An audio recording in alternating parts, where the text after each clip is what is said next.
I was using cocaine. That was because I had the money. And the young people that don't have the money, the children, especially young children from school, they are getting hooked onto ice. Ice is like the cheapest drug right now in Uganda, which is 50,000. Five, four, three, two, one. Let's go. Let's get it. Welcome once again on the Ugandan Boy Talk Show. And welcome back to this podcast. And today we have an incredible guest, someone who has not only made a name for herself in the world of fashion, entertainment, but also making a real impact through her work that she does and helping the youth and people around the world, majorly in Uganda. She's a model, an entrepreneur, an advocate, and using her platform to inspire and uplift others. She's the founder of Judith Heard Foundation, Uganda, dedicated to empower communities and creating positive change, as well as the brains behind Judith Heard Bag, you can see in the background, a brand that blends elegancy with purpose. Beyond her accomplishments, she has a powerful story of resilience, passion, purpose, and today we get to hear it straight from her. Ladies and gentlemen, please welcome the one and only Judith Heard on my podcast. Judith, welcome to my podcast. Thank you. Thank you for having me. One thing I want to say is I love the name of your show, the Ugandan Boy Talk Show.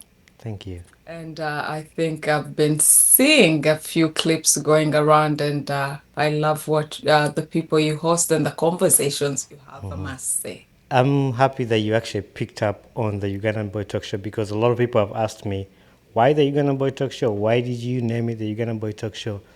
And I give people an explanation that I currently live in the United States, but I'm always going to be Ugandan no matter where I go. And I carry that with pride. And I'm always going to be a Ugandan. When I started a podcast, the Ugandan Boy was the first name that came to my head. And I'm happy to have that and represent my country wherever I go. So I'm happy to hear you say that. It's been so. You didn't know this. You just got to know it a few weeks, months. I reached out to you. I DM'd you 2 years ago. Was it 2 years ago? Yeah. I wanted to have you on my podcast. This is when I first started the podcast. I want to have a conversation with you. I'd seen the work you do, and I continue to see the work you do.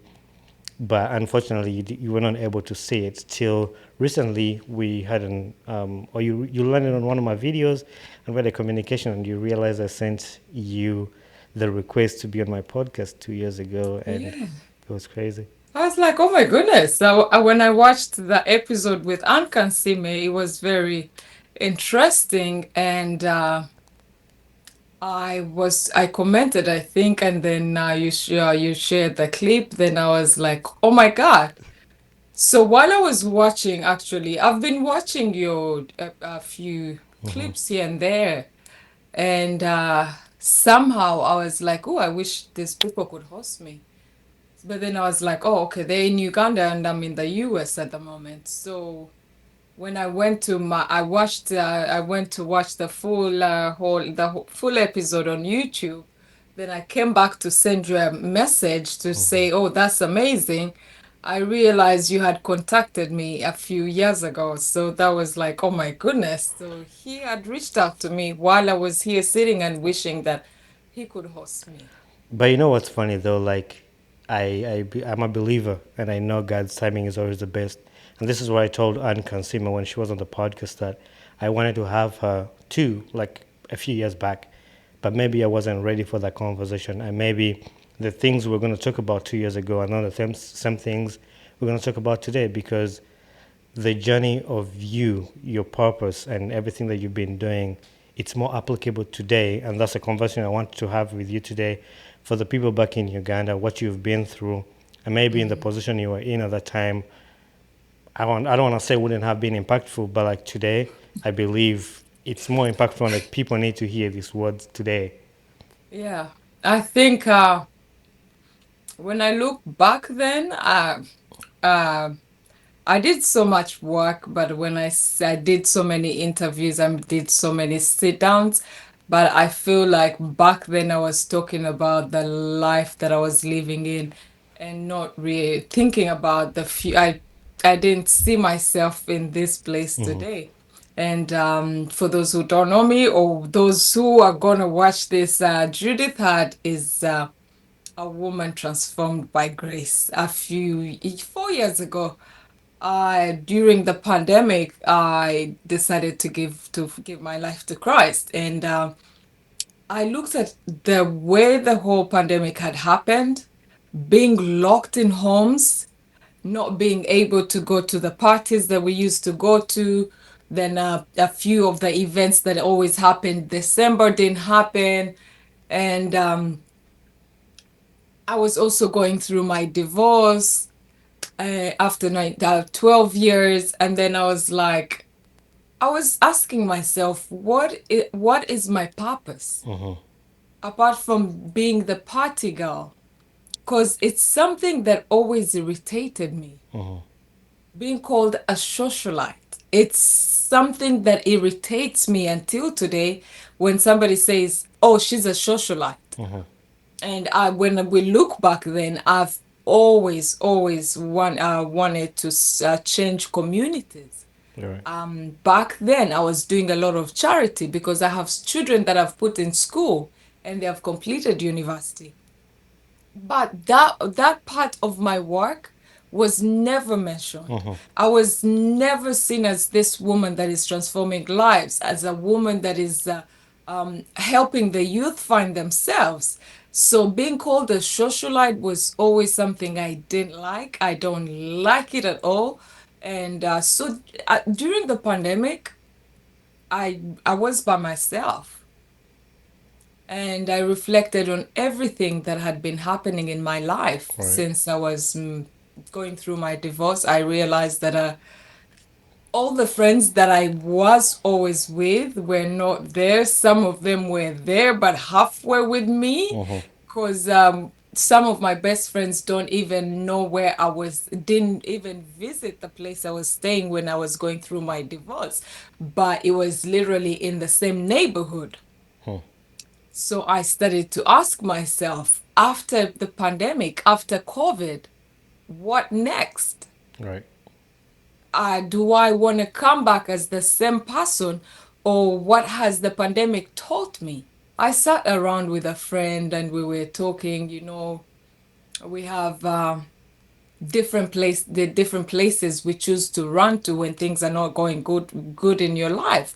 When you come crashing down, when you come from grace to grass instead of grass to grace, you always ask yourself, where do I run to? Most of the time, we can choose to go to witch doctors. This is Africa, and there is also God. Right. So I was sitting around, and I remember my mom always made fun of me when I was married, and she always told me, "You're so clumsy, my daughter."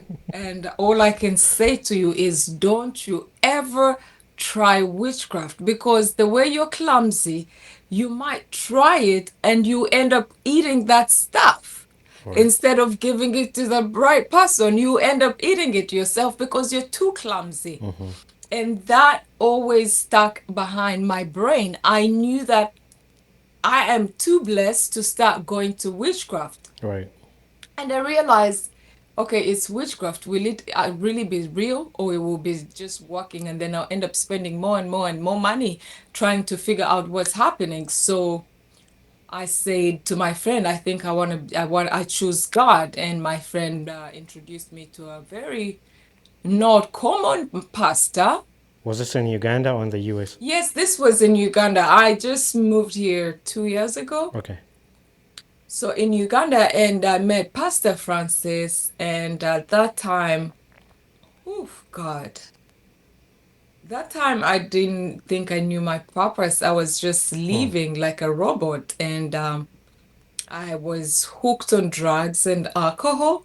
But I just say to myself that all I need is God. I know God will change my life. Yeah. So my friend introduced me to Pastor Francis, who came into my life at the time that I was only me and my makeup artist, who had stuck with me through thick and thin. And later, of course, turned the other side, the other way. So I met Pastor Francis in 2021. Okay. We started praying and he put me in, I call it a dose for we used to, because he didn't live in Kampala, he lived out of Kampala.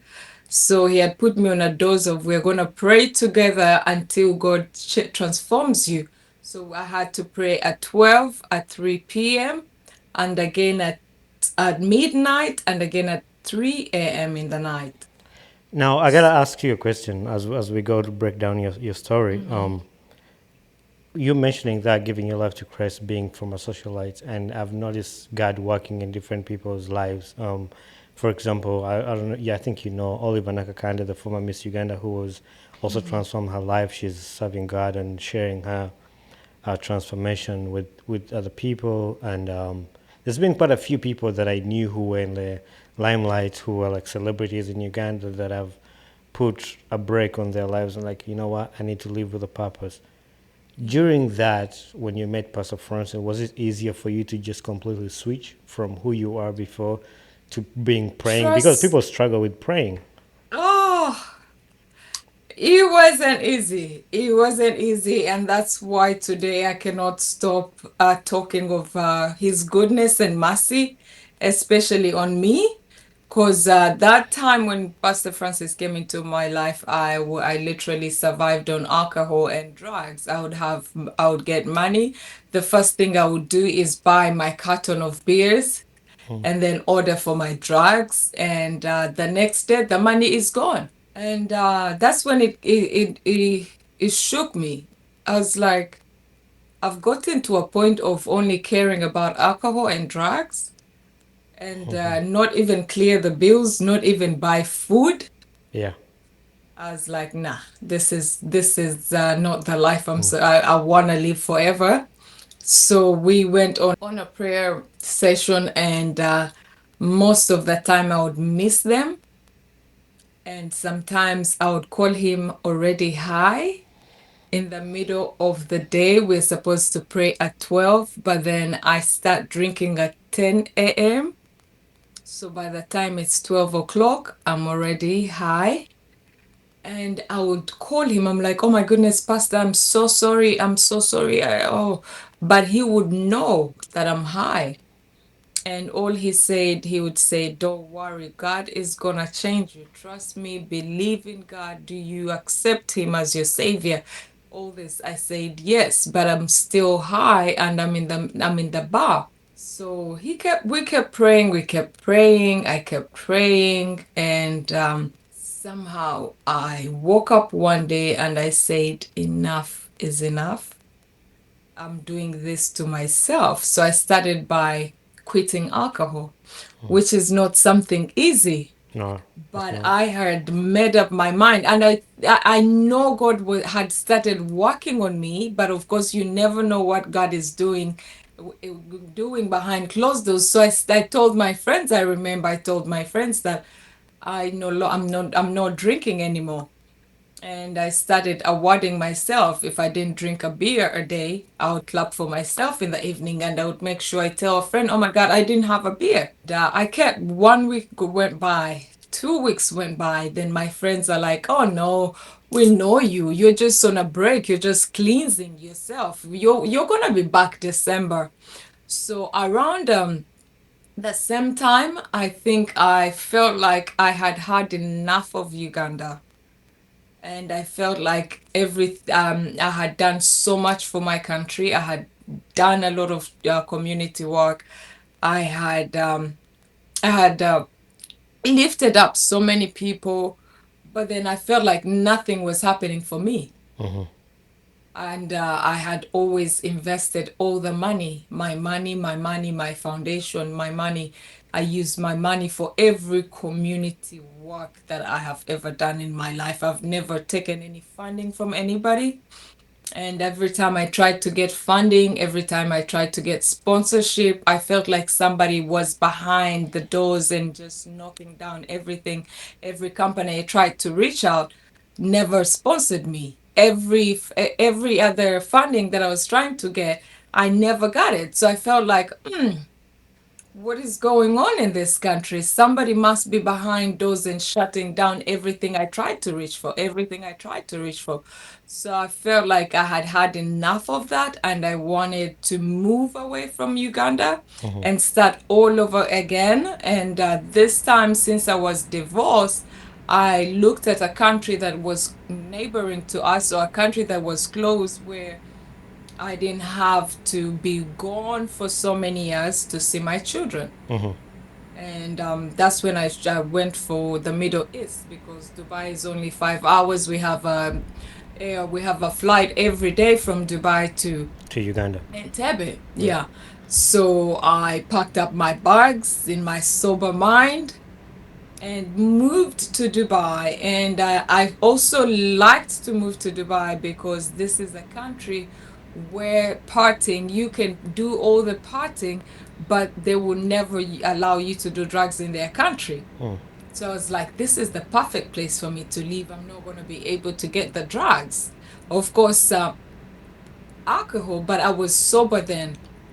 So I moved to Dubai in 2022 and opened up my consultancy company now, hospitality and tourism. Then while I was in Dubai, I had to network. I had to go out and look for clients and network with people. I tried it for a few weeks, but then I would be so exhausted by 6 p.m. I had meetings at 7. I had dinner meetings. I couldn't make them because I was like, oh my God, I'm going to drink. Oh my God, I don't want to drink. I don't want to be out at night because it will push me to drinking. Then I was like, no, but I've just invested money. I've just invested 100 million. What do I do? I'm not just going to sit back at home. I have to attend these meetings and I have to go to these dinners. And some of the clients were coming in from Kampala, from Uganda, and the hospitality business, you have to be out in the evening. Right. You have to take them to dinner. You have to go everywhere. And then in Dubai, everybody's a glass of wine, a glass of champagne, a glass of this. Whew. So I slid back. I slid back into alcohol, but I didn't slide away from God. Yeah, I was gonna say that's the hardest part when you try to quit alcohol, like hang out with people, like going to restaurants, Oh, going. It's like you be around people, they're drinking, you're trying not to drink, and phew. they're your Oh my friends. goodness, that was the hardest moment. It was very hard for me. I had friends, of course, also friends that I hadn't seen in a while, and every time you meet them, it's like champagne is the cheapest thing in Dubai. Everybody's having a glass of champagne, a glass. So I found myself going back to drinking. And I lied to myself thinking, oh, it's just a glass it's just one glass and then I'll go home.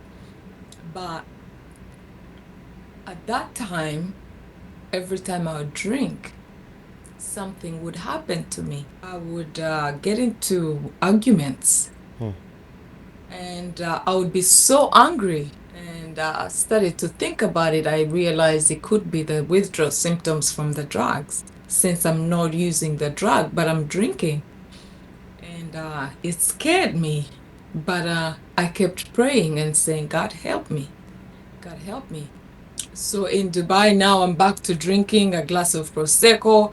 And then I realized that I'm partying again, but claiming I'm born again.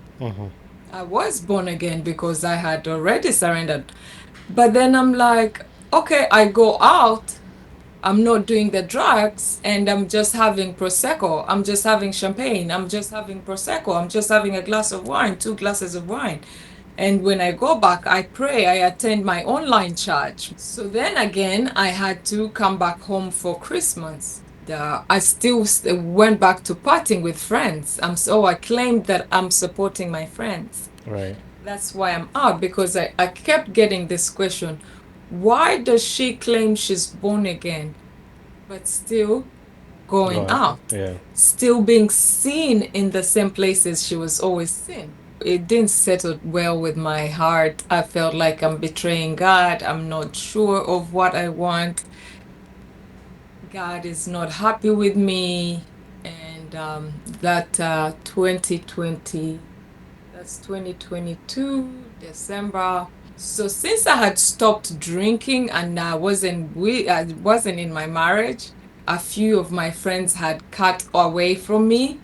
And those who were still with me, I felt like they were just with me because I was still I had the Judith Heard name, but they were the respect had there was no respect, there was no loyalty between us, and I started to ask God to take away all the friends because I kept asking myself, what is it that keeps us together with these people?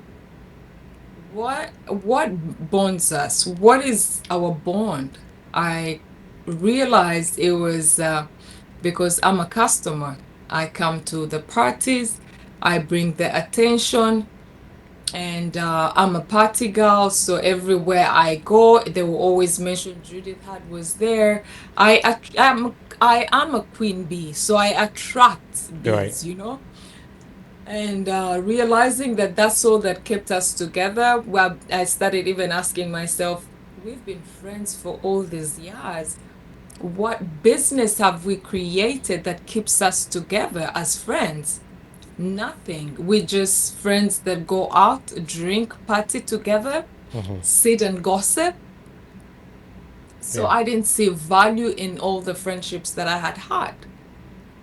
And I started praying to God and I asked God, please take away all the friends that you don't want in my life and give me new friends. 2022, November, December, I cut off completely all the nightlife. I stopped going out. I just stayed home and I focused literally on my life, my family. 2023, by January 2023, all the people that I was talking to, all the ones that were still faking it, just faking to be with me. This time we were completely not talking, and I'm somebody that loves deeply and respects and values friendships. So I keep up with people. Right. If we're friends, I want to know, good morning. What are you doing today? How is your day going? I'm that kind of person. So this time I kept telling myself, no, don't send the message. Don't send any message. Let's see if they can remember me. Let's see if they can text before. Let's see if they can text me. And somehow nobody was texting. So I kept praying about it. I'm like, let it be real. God, all I need is real people in my life. Real people, just keep those that you want for me. And those that you don't want in my life, please take them away. So by January, all these people were gone, and I was only left with my family and my driver, who was there for me through the pandemic and then my divorce and everything. And those were the only people that I was left with. And I realized during that time, my relationship with my sisters and my family was getting better. I was able to call my sister and just talk to her. Oh, you know, this and this. I'm trying to do this and this. What do you think I need? Da da da da da da da da da. And now we were like bonding more and more. So January again, I said it is what it is. Thank you, Jesus, for taking them out of my life. And I was on the plane back to Dubai.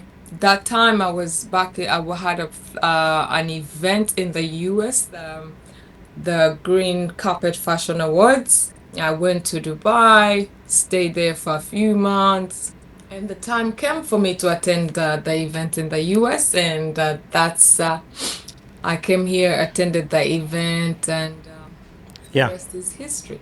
I didn't want to interrupt your conversation or the journey because I want people to keep track of how God has been faithful in your life when somebody's going on this podcast. I just do like we'll talk about this later about the media in Uganda and how people do, but I want somebody to express themselves out, say what they have on their heart, and then I'll follow up with other questions. And was it Yeah. this year, January 27th, that you decided to get baptized? I got baptized this year. Yeah, because I saw that on you gave your life to Christ. That's amazing because when we look at you guys, like the celebrities, like we grew up watching, oh, Judith Heard is in the country. Judith, like you said, you don't like the word socialite because that's how we all knew you guys. Like we Yeah. just see you on the TV.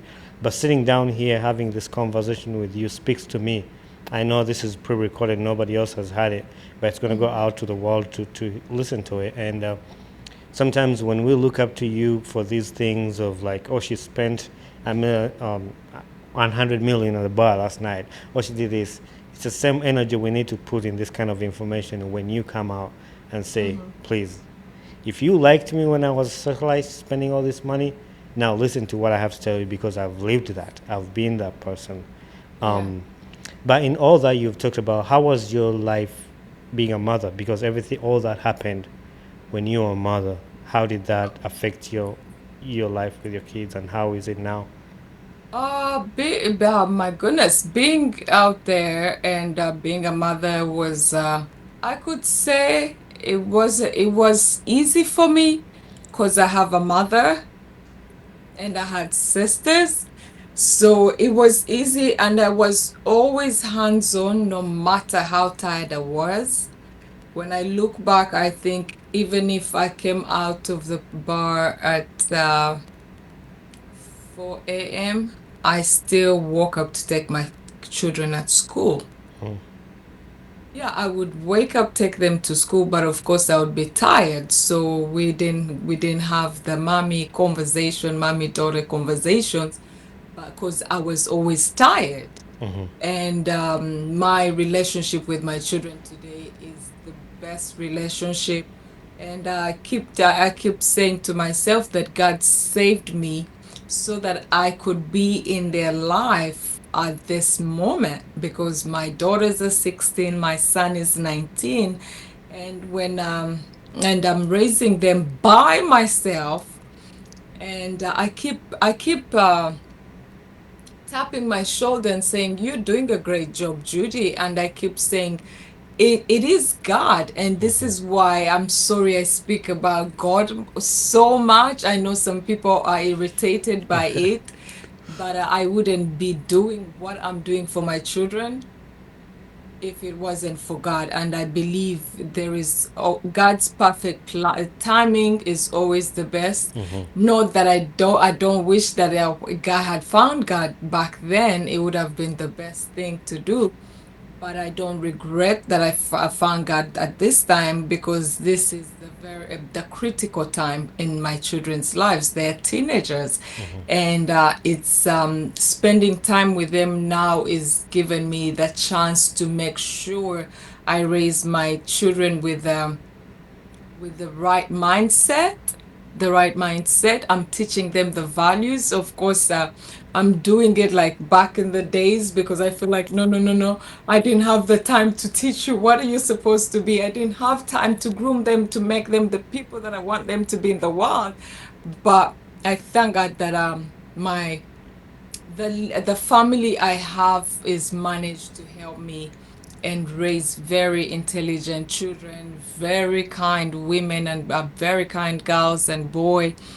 And right now, being teenagers is when they want their mother more. Mm-hmm. And I'm so happy that I get to do this life with them in a sober mind. And sometimes I also sit and ask myself, like, God, what would it be in this Mm-hmm. house if I hadn't sobered up? That's exactly what was on my head right now. I was thinking about that. It is a question that runs in my head so many times. I look at the way they behave. Of course, their hormones are changing.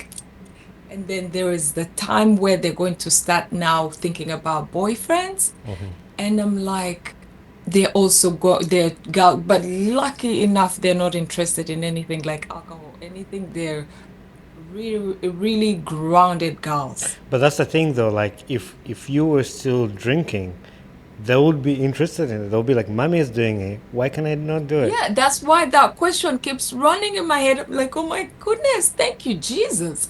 What would the house be like if Mm-hmm. I was drinking My daughters are drinking, and then maybe I drop them off to school, and something happens at school, and mommy is in a hangover. Or what would it be? I This question, it rings every minute, and I cannot stop saying God is doing an amazing job, and I believe that he changed my life so I could change my children's lives and not let them get out of control. So it has been amazing, my relation. Of course, children will always say, but mommy, you were not here, but mommy, you were not there. But I tell them it's okay, let's focus on the No, now. yeah. Yeah. And that's exactly what I told you at the beginning. We were talking about me wanting to have you on the podcast 2 years ago. We say this in our DMs when we're talking, like, God's timing is always the best. God is Hmm. never too late. He knows the exact Yeah. time to come into your life to change that. You have two verses on your Instagram: Galatians 2:20 Yeah. and Proverbs 31:20. Hmm. How do you relate these verses to your personal life, or what do they mean to your life? Whew. Galatians is I want to read it to our viewers. Galatians 2:20. It's I have been crucified. It's like everything I did. When I look at my past, I I always like to say that I haven't killed anybody. I haven't done the worst things in life, but I feel like I didn't live right. And it says, I have been crucified with Christ, and I no longer live, but Christ lives in me. The life I live now in the body, I live by faith in the Son of God who loved me and gave his life for me. And back then, I didn't care how I turned up. I didn't care what I was sitting down to do. It was just me leaving. And today I live with the fear of God. I think of what am I saying? What am I doing? What am I putting out there on the internet? Right. And all I can say is everybody has the chance to change their life and be who God has created them to be. And God forgives. He forgives you, but He cannot forgive us until we run to Him. So I live today my life knowing that God has forgiven all my sins, all my lies, all my drunkenness, all my whatever drugs I did, or whatever I did in the industry, whoever I pissed off, whoever pissed me off, I've forgiven because I have been forgiven. So the old is gone. I am a new child. I am a new I'm a new person, and today all I want to do is live life with purpose, Right. not just reckless life. Hmm. Back then I lived a reckless life. I drove home dozing off in the car, drunk.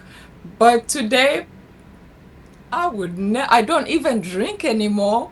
So that is how I relate to the verse. I've been forgiven, I've been crucified. So I literally am a new person. So I have to make sure I do the right thing.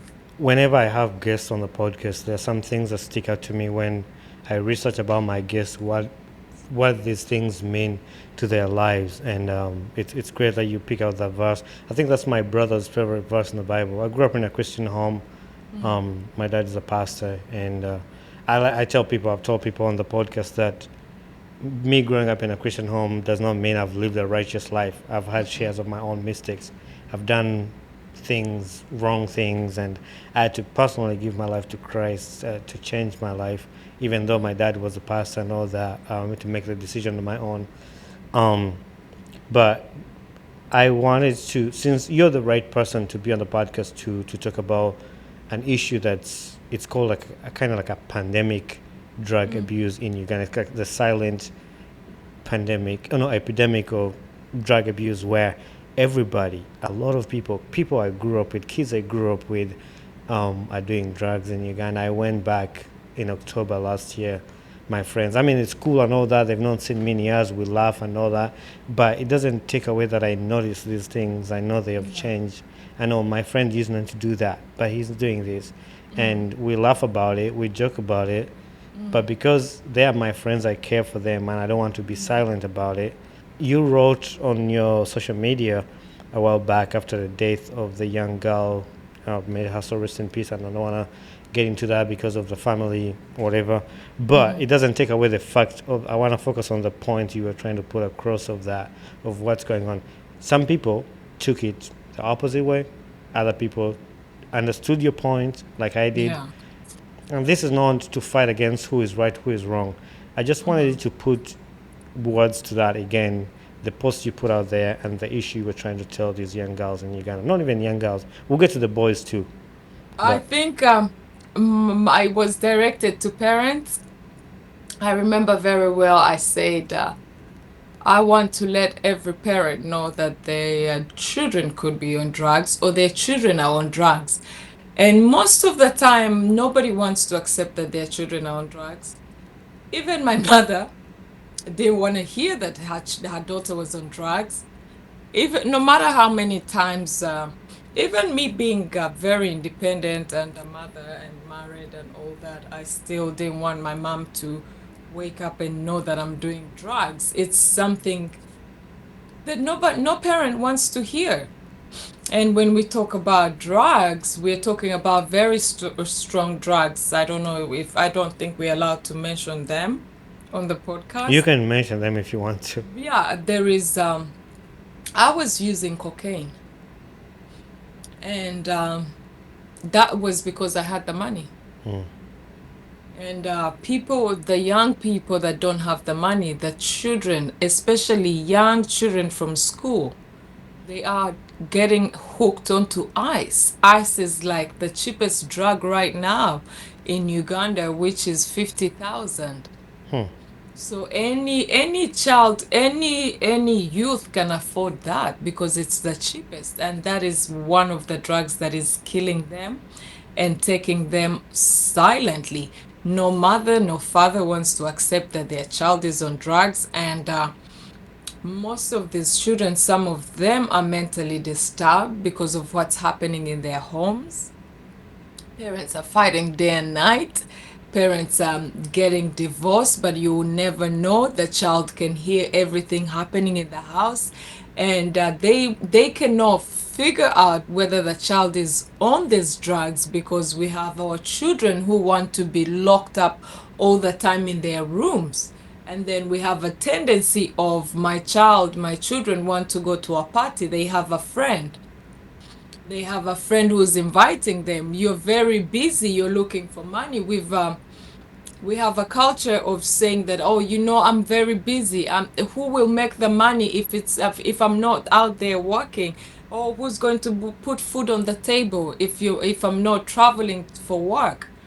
So most of the time, parents are leaving their children to be raised we are raising our children by phone. I think that I've put everything on hold. I don't want to leave for me for now. I want to leave until my children go to college. Then I can start leaving again. But for now, I'm focusing all the energy on my children because I don't want to miss on certain things. And before you know it, my child is out of control. So most of these parents are raising their children on phone. The drivers, oh, my child wants to go to a party. The driver is out. The car is ready. They will take their children to the party. But what we're forgetting is these drivers that are always with the children, they end up becoming Friends, friends. yeah. They end up becoming teammates. So all our children will do is they'll give the driver some money. You will think they're taking them to the right place, the place where you told them to be taken, but instead they'll be going to a whole different place. And when they go to these places, they're going to interact, they're going to meet people that are already on these drugs. And young people are easily lied to. It's just a matter of telling them No, you're gonna try. The girl, a boy will come to you and say, "Oh, at home I'm stressed out. Last night my mom and dad were fighting. Da da da da da. It's too much for me. I want to run away." And all somebody's gonna say is, "Oh no, try this. It's good. It's gonna make you feel better. You're not gonna think about it. It's gonna take you to places." And before you know it, they're hooked. And the next day, they're going to buy for themselves. Before you know it, we have borders that we send somewhere. Those are the same people that will bring the drugs for your children. So our parents need to understand that these are things that are happening in the country. And somehow I feel like the government has not done anything to do with any laws to do with drugs. All I Right. know that they arrest Nigerians at the airport, but I don't think they've put measures into the young people's lives to see how they can stop this. But it's happening in schools, it's happening all around, and yeah, it is what it is. There's a quote that you have actually. You mentioned somewhere. I don't know where I got it. Maybe the article that I read online or maybe on social media. You say the rich and powerful families battle silently behind closed doors. Many of their children are in and out of rehab. The Mhm. poor, without power or access, they bury their children, calling it poison and stomach pain to survive shame. I know so many people that have been in and out of rehabs, very prominent families, and no family wants to even, nobody, no one likes for any, even their neighbor to know that their child is battling something. That is That's true. something that we've grown seeing. And sometimes I'm like, no, you need to let your neighbor even know that something is wrong in your house because you never know that is the person that could help deal with your child. I don't think I would hide if my child was going through something, but I know very many families that are like even families that own roads and everything in Kampala that have their old sons that have traveled from America after school and came back to Uganda, and boom, because of the hanging out, before they know it, their daughter is hooked on drugs. They take them to rehab. They're in and out of rehab, and for the poor families, I know very many young boys and girls that have died. And you'll hear that, oh no, they were out or they were poisoned. But deep down, I'm like, no, Yeah. your child was doing drugs last night and nobody's going to tell you. But they were getting coked up last night. So yeah, it is the truth. It is reality. But like I said again, no mother, no father wants to hear that their child was doing drugs last night in the club. Right.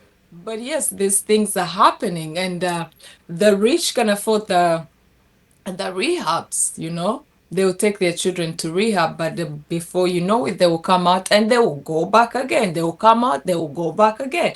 And the other poor child, when you cannot afford rehab, that's when you see some of them losing their mind and they're being recorded. And these videos come on social media, and everyone will be like, oh, Yavako, Yavako. But Yavako, it's the drugs. And they cannot afford rehab until people start collecting money to take that person to rehab. But these are the things that are happening every day and night. Exactly. And you talk about the parents that know, but there are also parents who don't even know that their kids are Yeah, doing drugs because these yeah, kids will go do it without the parents knowing. And you mentioned something that have a conversation with your kids, talk to them. And that's one of the things that I learned from that. I know my daughter is just still 2, but this is something that I want to start at an early age, being in her life, doing stuff for her, having that conversation with her to a personal level, not as a dad, but like yeah. as a friend, and like, hey, you can talk to me about anything. And most of the people, and you touched on this a while ago, like parents are busy. Oh, I have to go to work. I have to do this. I have to do this. But that is going to end up being costly, and you either Yeah. choose your busy life or your child's life in that. And I know some of these things are just coming out now because of the things that are happening. When these things were not making the news, not out in the news, nobody Yeah. knows about it. That's why it's called a silent epidemic of drugs because Yeah, it it's was very underground. silent. And I told parents what they need to do is to make their homes a safe space. Safe space. Why should we wait for our child to go to rehab to talk about what they're going through? Why are you waiting for your child to go see a therapy to talk about what they're experiencing, whatever is not good, what the traumas they're going through? So I think it's about time we all started instead of being tough parents, instead of being those parents that are like, oh my goodness, don't even start, don't even go there, don't even start. Didn't I just give you this money? Didn't I just do this? Sometimes the children are trying to communicate something, but we shut them down quickly. We shut them down quickly Right. because you feel like you have so much to chase, you have so much on your plate, and every time this child tries to speak to you, you're like, oh please, please, please, please, oh my goodness, please don't start. But we need to make the home a safe place for these children to start breaking their silence and breaking down in our hands instead of breaking down into another stranger's arms, a stranger who's going to guide them to something that we don't want them to be involved in. Exactly. And like we said, some of these stories don't come out. Some of these stories are underground, but some of these stories Mhm. have come out. And recently was one of my favorite artists too, Mm. Geosteady. When Oh. I was after, Geosteady doesn't know this. Nobody knows this. But after I finished senior six, I was working at Majestic Plaza with my cousin, who is now my DOP in Uganda. The studio we work together for my podcast for the people in Uganda. But Geosteady, when he had just come out, they were bringing their music through the building so people can Yeah. cut CDs or do, hey, can we cut audio? I listened to his music and he was my favorite artist. His songs, his vocals. And hearing his story come out, it touched my heart. And this is when I read what touched your heart too. And you were saying like Hassan was one of my favorite artists in Uganda. His voice, his gift, his presence meant so much Mm. to many of us, and I'm including that. Today we lift him up in prayers as he battles drug addiction. We do not post this to shame, but to remind everyone that addiction does not just hurt the user, it hurts the whole family and even friends, like people like us who like his music. Let's stop glamorizing substances. Let's stop watching people spiral in silence. Let's start doing the real work, serving the next generation with love, truth, and accountability. Stuka Tutambule Hassan, we're rooting for you. I know those were your words, like you just typed those. What could you add to that when you say like, since he's already public, I'd seen it like twice now. And this is why I love this podcast to just sit here and just talk about these things. Maybe somebody will tune Mm. in one or two and they'll listen.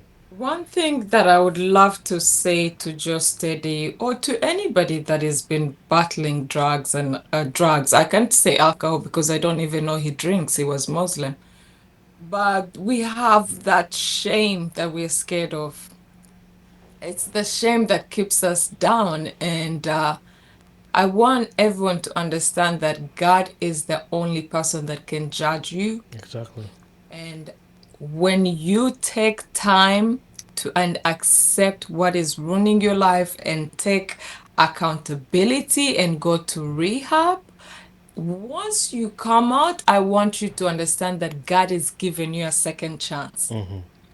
And when God gives you a second chance, no one should even tell, no one should make you feel anything or make you feel little or make you feel like you messed up your life. It's only God that decides to give us, and and it's the devil that is always fighting. The minute you understand that the devil comes to steal, kill, and destroy, that is when you start now walking your right path. Because the minute you come back out of rehab, I want you to look at yourself and know that this is my second chance to make everything okay, to do the right thing. You shouldn't be ashamed. You shouldn't be worried about anything. You shouldn't be embarrassed. You don't owe anybody an apology but yourself and your family. All that matters at this time and now that you're out is your family. Do the right thing for your family and do the right thing for yourself. And only God can judge us. Only God can judge you. And one of the things I appreciate about you is you being vocal on these things. You're not. It's I don't care about it. It's not about me. Like you're not living that kind of life. It's like I don't because you could live your life without Yeah. being concerned about anybody. But like just being in there, it's like I'm not gonna be silent about it. I'll just do my part, talk, and just not be silent. Which I appreciate that about you and you being involved in your country and everything that goes on in Uganda. There's one line that I really like that I saw about, like you said, was finding peace in my life has been Mm. my greatest blessing. I really love that because I always tell people that is what I live for. Like, I want to have peace in my life. That's all I want. What does that mean to you? Oh, my goodness. Trust me. There's nothing like finding peace. When you're at peace with yourself, in your heart, there is that joy, knowing that I don't owe anybody anything. Whatever I did, I didn't do it intentionally. I didn't even know what I was doing back then. And today I'm in a place where I don't have to wait for anybody to validate me. Back then I felt like, oh, if somebody says something about me, then my life is shut. I'm like, no. I know who I am. I know who God has created me to be. I know my purpose in this life. I feel like God has changed my life to save other people. And I care so much about the youth, and I believe in the youth. They have the potential. And that's why I'm fighting so hard that nobody gets to ruin their minds because they still have a chance to even build a better Uganda than we have been living in. So me being at peace is something I didn't even think of, finding peace and joy. But today it's sitting at home and just being myself, waking up and being able to speak my mind and not be judged for it, and opening up and telling the truth of my past life. Being comfortable sharing my testimony is one of the best things that I've lived so far. And the peace of knowing that I have been forgiven. I'm in the good place with my children, my family, and the people that matter most. And most especially, not waiting somebody to validate me for me to be able to be happy. Right. I create my own happiness. I create my own joy. I shouldn't wait for somebody. I don't depend on anything, any anybody for Right. me to be happy. Just knowing that I'm enough, that I don't need somebody else to validate me is my biggest achievement. And I wouldn't have the peace if I hadn't surrendered to God. There is no way you're going to have the peace I have unless you surrender and accept and welcome the right person, the only man that we're supposed to be scared of, the only man that we're supposed to respect is God. So knowing that everybody else is just a human being and they don't have to make me feel less than God created me to feel has been my biggest achievement. That is peace right there. Judith, I Yeah. know we both been busy. We're recording this. I'm on vacation. That's why my background is not my studio. I carried my equipments with me to Florida, and that's why I'm decorated with Mickey Mouse. I brought my We daughter. can always do it another time. No, that's Today is just a yeah, teaser. just a teaser. But we're coming close to the end of this recording. I really appreciate sitting down with you, Yeah. having this conversation. I know we could talk for days. There's two things that I want us to finish with, though.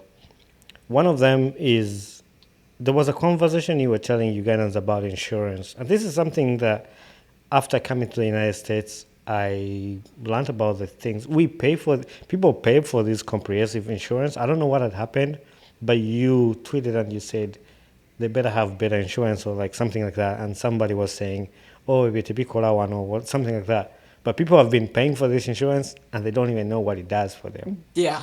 The thing with my country people is we don't take time to read. We don't take time to educate ourselves on small, small things that could save us from trouble. And I was talking to my driver. I actually told him, it's so funny. When the disaster happened in Uganda, I was like, the funny part, when I talked about the insurance, I was like, I'm sure most of the Ugandans pay for the comprehensive insurance when they're buying the car. And once it expires, guess what we buy? Only third party. Right? So it's like, trust me, I'm sure most of the Ugandans don't even have the comprehensive insurance because the minute it expires, you start asking yourself, why am I paying all these millions for the car? Oh, why am I paying all that much money yet I didn't have an accident? But we forget that it comes in when you have the worst accident. People don't understand that the insurance could literally buy you another car. Exactly. So I feel like that's why I want the young people to come and start doing their thing. That those people, the young people, deserve the leaders of tomorrow. But we have abantu bakulu nnyo, abantu bakadde, ebintu tebabitegeera, Exactly. bwe buzibu bw'Abannayuganda. But they also, social media came and they also want to contribute. And then also we have these young people that are on social media and all they're using their phones for is taking pictures and recording somebody. Twamukwase ali mukola bwati." Instead of going to before you reply to me about insurance, you're Google. supposed to run to Google and then Google it. Exactly. So we have these young people that think they know everything just because they have a smartphone. They're not using the smartphones for the right thing. They're only using it For to catch Lugambo. somebody. Or twamulabye, aline gundi, or TikTok, or something like that. So I feel like we need to educate ourselves, no matter how old we are. Even me, I try some things when I see something online. I make sure I go figure it out. I ask, what is this? What does it do? Why do I need this? Why do I need that? Exactly. And it's like I used to hear that some I don't remember the celebrity, they insured their legs. And I was like, why? But yeah, so we need to read more. Ugandans need to wake up and sit down with your insurance company, ask insurance, what if I insure this, if I pay insurance for this, what do I get out of it? Just the third party, bamanyi third party, baisawo police were checking, hey. That is true. That is true. Yeah, No. but they forget that you could have the worst accident. You survive, but the car will be gone. And guess what? Within two Okay. months, 6 months, you have a new car without paying any penny. And Yep. then even the person that knocked you, all these things, we need to educate our Ugandan people more. Exactly. So, bana Uganda mugezeeko mukole research insurance ekukolera ki mu bulamu bwo oba ku mmotoka yo lwaki weetaaga insurance ate waliwo n'ebirala by'osobola okuinsuringa ng'amaka Age go. a house, yeah. Yes, ne mukyala wo muinsuringa bw'ali Exactly. bavudde mu bulamu bw'ensi ng'okola sente. I know. I think that's a topic that, and you said it, and there's a lot of people who have been on the podcast say the same exact thing. Like, people have this information, they have access to internet. It's not like Uganda doesn't have internet.